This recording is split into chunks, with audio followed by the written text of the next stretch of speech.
Hey guys, good morning. Welcome back to my channel Disney's Lifestyle with a new another vlog. তোমরা সবাই কেমন আছো? আশা করি তোমরা সকলেই খুব ভালো আছো। তোমাদের ভালোবাসা আশীর্বাদে আমিও খুব ভালো আছি। তো চলো আজকে ব্লগটা শুরু করা যাক। আজকে প্রত্যেক দিনের মতো আজকের ব্লগটা সেই একই রকম গুড মর্নিং টি বলতে পারো বেডটি দিয়ে আমাদের স্টার্ট হচ্ছে। তো চাটা করে সবাইকে দেওয়ার পরে এখন চলে গেছি কোকোকে নিয়ে দাঁত ব্রাশ করাতে। সে তো এখন একা একা ব্রাশ করতে পারে না, ব্রাশ করতে ও খুব একটা পছন্দও করে না, কিন্তু আমি করিয়ে দিই। কেন এখন থেকে ব্রাশ করার অভ্যাস থাকলে বড়বেলাতেও ওর এই অভ্যাসটা থাকবে। কারণ ছোট থেকে বাচ্চারা যেটা শিখবে সেটাই বড়বেলা অব্দি ওদের মধ্যে থাকবে। তো যাই হোক, ওকে ব্রাশ টাশ করিয়ে মুখ ধুয়ে নিয়ে ওর খাবার রেডি করে বসে গেছি এখন ওকে খাওয়াতে।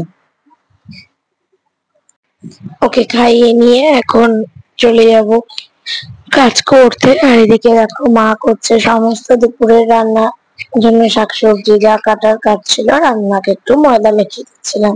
কারণ এখন ঘরে রুটি পরোটা যাই হোক যে যেটা খাবে তার জন্য সেটা করা হবে।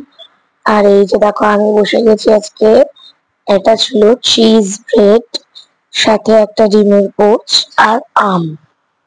এই ছিল আমার ব্রেকফাস্টে। আজকে আমি লুচি পরোটা খাইনি, ইচ্ছেও করছিল না। আর মা এদিকে রান্না করছে, মা এখন রান্না করছে চিকেনের ঝোল। আর এদিকে মায়ের জন্য রান্না ছিল ভোলা মাছ। চিকেন আমাদের, ভোলা মাছ মায়ের জন্য। আর সেই ফাঁকে টুক করে গিয়ে স্নানটা করে আসলাম। স্নান করে কিছু জামা কাপড় ছিল সেগুলোকে কাচলাম। ওর জামা কাপড়, আমার ছেলের জামা কাপড়, তো সবার জামা কাপড় টুকটাক যেগুলো ছিল সেগুলোকেই আর কি কেচে নিয়েছি। এখন আমি চলে যাবো আমার কোকোকে নিয়ে খেলতে বসতে। কারণ আমার কোকো সারাদিন কারোর কাছে থাকতে চায় না। মানে কারোর কাছে থাকতে চায় না বলতে, ও একার মনে একা থাকবে, নিজের মতো নিজে যা অনিষ্ট করার করবে, ওকে কেউ বাধা দেবে না। তাই কোনো রকম ওকে আটকে রেখেছি এখানে। তো তারপরে কোনো রকম ওর সাথে খেলাধুলা করে বসে গেছি এখন ওকে নিয়ে খাওয়াতে। কারণ এখন সব থেকে বড় যুদ্ধ, আর তার মধ্যেও পেয়ে গেছে ঘুম। কারণ এখন আর দুপুর বেলায় ঘুমায় না। সেই সকালে ঘুম থেকে ওঠে, তারপরে একেবারে দুপুর বেলায় ঘুমায়। সেই জন্য ও আর সেরকম ভাবে ঘুমায় না, তাই তাড়াতাড়ি করে ওকে খাইয়ে দিয়ে ঘুম পাড়িয়ে দিয়েছিলাম। আর যা গরম পড়েছে, আর কতক্ষণই বা জাগবে এসি ছাড়া। তো আমি আজকে চিকেনের ঝোল খাইনি, মা আমার জন্য চিকেনটাকে একটু সস দিয়ে এরকম টস করে দিয়েছে। সেটা জানা আমি খেতে প্রচন্ডই ভালোবাসি, ঠিক সেরকম করেই মা করে দিয়েছে। দেন একটু ঘুমিয়ে টুমিয়ে নিয়ে কোকোকে নিয়ে বসে গেছিলাম। কোকো দেখি দিকে দৌড় দিয়ে চলে গেছে ঠাম্মির কাছে, ঠাম্মি পুজো করতে। সেই দেখে আমি ততক্ষণে এলাম চলো তাহলে এবার ইভিনিং বেডটিটা দিয়ে দেওয়া যাক। ইভিনিং এ আর বেডটি হয় না, ইভিনিং এ টেবিল টি হয়। তো ওই জন্য ইভিনিং এ সবার জন্য চা করে নিয়েছিলাম। আর আমার বড় মশাইকে বেরিয়ে গেছে দোকানে।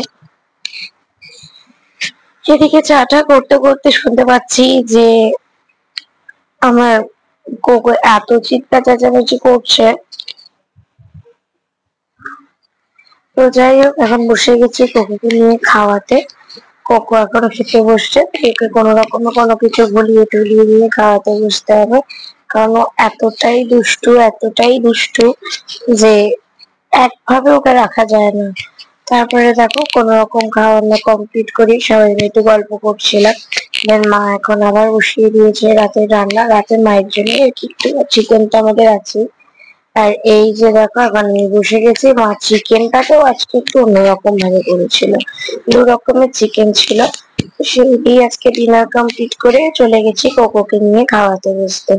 ওকে খাইয়ে ড্রেস ট্রেস ছাড়িয়ে গা হাত পা মুছিয়ে তারপরে ঘুম পাড়াবো। সেই জন্য আগে কোকোকে নিয়ে চলে গেছিলাম। আর এই টাইমটাতেই ও ওর মামা বাড়ির সবার সাথে কথা বলে আর কি। আর এই যে দেখো যতবার খাওয়াচ্ছি টুকটুক করে বমি করে ফেলে দিচ্ছে। যাই হোক, আজকের ব্লগটা এই পর্যন্তই। দেখা হচ্ছে নেক্সট ব্লগে। Tata, good night.